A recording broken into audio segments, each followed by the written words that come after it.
नमस्कार, आप देख रहे हैं सिटी पोस्ट लाइव और मैं हूं रवि। देखिए, बांकीपुर विधानसभा क्षेत्र से वर्ष 1995 से बीजेपी लगातार जीतती आ रही है।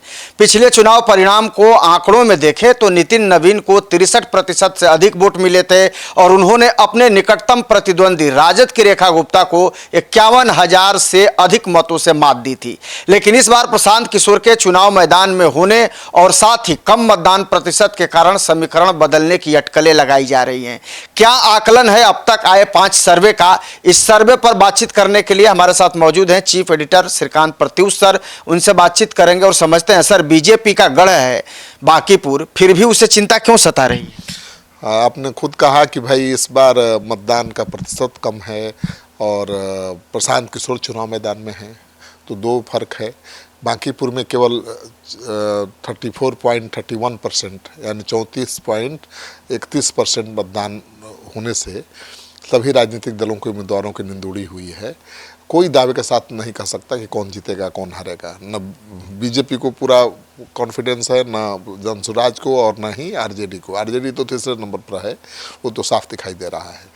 जनसुराज पार्टी के संयोजक प्रशांत किशोर पहली बार चुनाव लड़ रहे हैं और उनका फोकस बदलाव और स्थानीय मुद्दों पर रहा। तो दूसरी ओर बीजेपी से प्रतिष्ठा की लड़ाई बांध रही है, क्योंकि ये बीजेपी के राष्ट्रीय अध्यक्ष नितिन नवीन की सीट है। आरजेडी की रेखा कुमारी गुप्ता पिछले चुनाव में दूसरे नंबर पर थी, लेकिन एग्जिट पोल में उनका वोट शेयर चिंता पैदा करने वाला है। मुकाबला बीजेपी और जनसुराज के बीच ही दिखाई दे रहा है। ऐसे में अगर जनसुराज जीत जाती है तो बिहार की राजनीति में नया अध्याय खुलेगा। वहीं अगर बीजेपी इस सीट पर अपनी बढ़त बरकरार रखती है तो यह भी एक नया इतिहास होगा कि भाई प्रशांत किशोर के आगे की चुनौतियाँ और बढ़ जाएंगी। लेकिन सर, विभिन्न जो सर्वे एजेंसियां हैं उनके तो बांकीपुर में जीत हार को लेकर क्या अनुमान है? देखिए, ऐसे तो कई सर्वे आ चुके हैं, लेकिन महत्वपूर्ण 5 सर्वे हैं। बांकीपुर विधानसभा उपचुनाव के तुरंत बाद जो एग्जिट पोल के आंकड़े आए हैं उसमें मुकाबला बीजेपी और जनसुराज के बीच ही दिखाई दे रहा है। पॉलिटिकल रिसर्च एजेंसी जनमत पोल्स के सर्वे के अनुसार पहली बार सीधे चुनावी मैदान में उतरे प्रशांत किशोर को बांकीपुर में 49 से 52% तक वोट शेयर मिलने का अनुमान है। वहीं इस सर्वे में बीजेपी के उम्मीदवार नीरज सिन्हा को दूसरे स्थान पर दिखाते हुए केवल 34 से 36% वोट मिलने की बात कही गई है। और दूसरी तरफ डीवी रिसर्च के एग्जिट पोल में भी जनसुराज को 43% और बीजेपी को 39% वोट के साथ प्रशांत किशोर की जीत की संभावना जताई गई है। इसके अलावा पोल पंडित के सर्वे में जनसुराज को आगे और बीजेपी को पीछे बताया गया है। तो ये 3 सर्वे में तो प्रशांत किशोर को ही बढ़त दिखाई गई है। तो क्या बांकीपुर में जनसुराज की जीत बिहार की राजनीति में एक नया अध्याय शुरू करेगी क्या? बिल्कुल, अगर ऐसा होगा तो नया अध्याय ही शुरू होगा। देखिए, रुद्र रिसर्च एजेंसी यानी चौथी जो सर्वे एजेंसी है उसने जनसुराज के प्रशांत किशोर को 50% वोट शेयर दिखाया है, बीजेपी के नीरज कुमार को 36% और राजद की रेखा कुमारी गुप्ता को 10%। अन्य उम्मीदवारों को 4% से भी कम वोट मिलते हुए दिखाई दे रहे हैं। इसमें प्रशांत किशोर की साफ जीत की संभावना जताई गई है और आरजेडी बीजेपी की हार का अनुमान लगाया गया है। डीवी रिसर्च में प्रशांत किशोर को 43%, नीरज कुमार को 39% और रेखा कुमारी को 15% वोट शेयर मिलता हुआ दिखाया गया है और अन्य को खाते में 3% वोट मिलने की अनुमान है। तो अन्य के खाते में तो कुछ यहाँ वोट जाता भी नहीं है, नोटा से भी कम वोट मिलते हैं बाकी उम्मीदवारों को। हमेशा लड़ाई 2 ही पार्टियों के बीच रहती है यहाँ, लेकिन इस बार त्रिकोणात्मक संघर्ष है। आरजेडी भी है और प्रशांत किशोर से बीजेपी की लड़ाई है, तो त्रिकोणात्मक संघर्ष कर सकते हैं। अब आरजेडी का जितना ज़्यादा वोट काटेंगे प्रशांत किशोर उतनी बीजेपी की चुनौती बढ़ेगी और बीजेपी के वोट बैंक में भी संगमारी करते हुए प्रशांत किशोर दिखाई दे रहे हैं, इसलिए बीजेपी की चिंता बढ़ी हुई है। नहीं तो बीजेपी को चिंता करने की क्या जरूरत है? 51,000 का मार्जिन रहा है, आरजेडी को 46,000 और बीजेपी को 98,000 वोट मिले थे। बहुत फासला है, तो इस फासले को पाटना बहुत आसान काम तो नहीं है। लेकिन चूंकि बीजेपी के वोट बैंक में संगमारी प्रशांत किशोर करते हुए दिखाई दे रहे हैं, इसलिए सर्वे में भी इसी तरह की बात दिखाई गई है कि लड़ाई बीजेपी जनसुराज के बीच है और जनसुराज भारी दिखाई दे रहा है।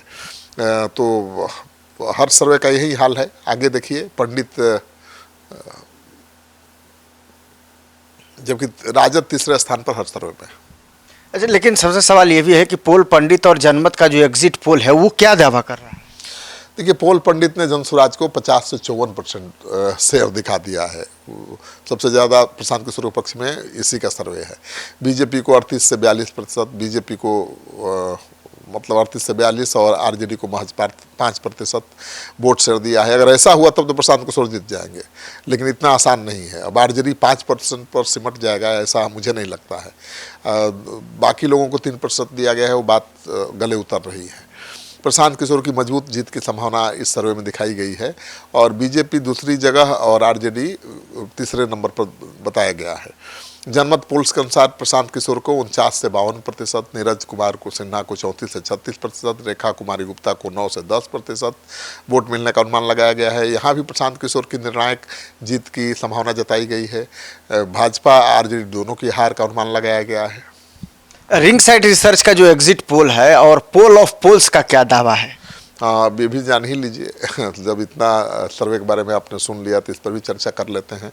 रिंग साइड रिसर्च में प्रशांत किशोर को 40 से 45%, नीरज कुमार सिन्हा को 38 से 43% और रेखा कुमारी गुप्ता को 8 से 13% वोट शेयर दिखाया गया है।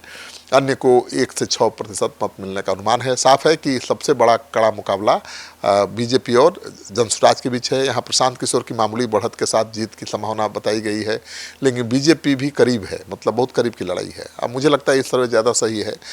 जनसुराज बीजेपी के बीच नेक टू नेक फाइट है। कोई भी जीतेगा कोई भी हारेगा, वो उसका मार्जिन बहुत कम होगा, 10 से 12 हज़ार। भाजपा जनसुराज में ही लड़ाई है, आरजेडी तीसरे नंबर पर दिखाई दे रहा है। सभी एग्जिट पोल को मिलाकर औसत निकालने पर प्रशांत किशोर को करीब 47% वोट मिलते हुए दिखाई दे रहे हैं। आरजेडी को 11% और बाकी को कम हिस्सा मिलने का अनुमान है।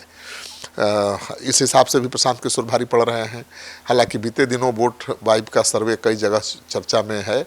इसमें भाजपा को आगे दिखाया गया है और करीब 44.9% और जनसुराज को पीछे करीब 34% मत शेयर दिखाया गया है। मतलब एक सर्वे है जिसमें बीजेपी को बहुत आगे दिखाया गया है। ये भी सही हो सकता है, क्योंकि देखिए बीजेपी को वोट मिला था पिछले चुनाव में 98,000, आरजेडी को 46,000, बाकी के खाते में कुछ गया ही नहीं था। प्रशांत किशोर की पार्टी को 7700 वोट मिले थे, तो 7700 से 77,000 तक पहुंचना तो बहुत कठिन काम है ही। और बीजेपी का भाई 98,000 वोट था, तो 20,000 प्रशांत किशोर ले भी लेंगे तो भी 78,000 रहेगा। तो बीजेपी के लिए थोड़ा आसान दिख रहा है, प्रशांत किशोर के लिए थोड़ा मुश्किल दिख रहा है। लेकिन ज़्यादातर रिपोर्ट में इसे ओपिनियन पोल से पहले या दौरान का सर्वे कहा गया है, न कि मतदान खत्म होने के बाद का एग्जिट पोल। मतदान खत्म होने के बाद जो मैंने खुद मतदान केंद्र पर लोगों से बात की है, उसके अनुसार भी कांटे की लड़ाई जनसुराज बीजेपी के बीच दिखाई दे रही है। बीजेपी के वोटर जिस इलाके में ज़्यादा हैं, उन मतदान केंद्रों पर भी 10 में से 3 जनसुराज का नाम ले रहे हैं या जनसुराज के पक्ष में वोटिंग करने की बात कर रहे हैं। तो लड़ाई तो नेक टू नेक है। अब सवाल उठता है कि प्रशांत किशोर तभी जीतेंगे जब आरजेडी को 10-15 हज़ार के अंदर समेट दें और आरजेडी का वोट भी पूरा गिरे, और फिर भी 15,000 पर समेट दें, मतलब उसका सारा वोट इनको मिल जाए, तभी जीतेंगे। तो ज़्यादातर सर्वे जनसुराज की जीत और बीजेपी आरजेडी की हार की ओर इशारा कर रहे हैं, तो सबका कॉन्फिडेंस हिल रहा है। हालांकि कम मतदान प्रतिशत ने समीकरण को और रोचक बना दिया है, लेकिन ये अनुमान इसलिए बड़े महत्व के कहे जा रहे हैं क्योंकि बांकीपुर लंबे समय से बीजेपी का गढ़ रहा है। ऐसे में अगर एग्जिट पोल सही साबित हुए तो इसका बड़ा असर दिखेगा देश की राजनीति पर, बिहार की राजनीति पर, और इसीलिए चर्चा में ज़्यादा है। तो आप मान के चलिए कि अब तो कल ही रिजल्ट आ जाएगा और अभी हम चर्चा कर रहे हैं, मतलब 2 बजने वाला है। अब तक तो पूरी तस्वीर साफ हो जाएगी, नतीजा भी सामने आ जाएगा, तो इंतज़ार कर लीजिए। लेकिन हार जीत तो जनसुराज बीजेपी का ही होना है, आरजेडी लड़ाई में नहीं है, सच बात है। लेकिन आरजेडी एक स्थापित दल है, कितना भी कम वोट आएगा तो मुझे लगता है कि 15-20 हज़ार से कम वोट नहीं आएगा। प्रशांत किशोर उसके 25,000 वोट ले लेते हैं और बीजेपी के भी 25,000 वोट ले लेते हैं तो 50,000 तक पहुंचेंगे। तो आरजेडी का 20,000, बीजेपी का 20,000 वोट घटता भी है तो 98,000 से 78,000 पाएगा। इसलिए अभी भी ये दावा करना कि कौन जीतेगा कौन हारेगा मुश्किल है कहना। बिल्कुल, ये दावा करना तो बड़ा मुश्किल है, लेकिन देखिए चुनाव तो खत्म हो चुका है, अब परिणाम आने बाकी हैं, कल ही परिणाम भी आना है। लिहाजा सभी की जो दिलचस्पी है वो इसमें लगी हुई है कि आखिर क्या होने वाला है, क्योंकि जो तमाम सर्वे आए हैं वो तमाम सर्वे भी ऐसे ऐसे दावे कर रहे हैं जिसने सबकी नींद उड़ा दी है। बहरहाल कल का इंतजार आपको भी है, हमें भी है। कल देखना दिलचस्प होगा कि आखिर किसके सर पर ताज सजता है और किसके हिस्से में हार आती है। बहरहाल आप क्या सोचते हैं इसको लेकर के कमेंट जरूर कीजिएगा और इसको ज़्यादा से ज़्यादा शेयर और लाइक भी कर दीजिएगा। धन्यवाद।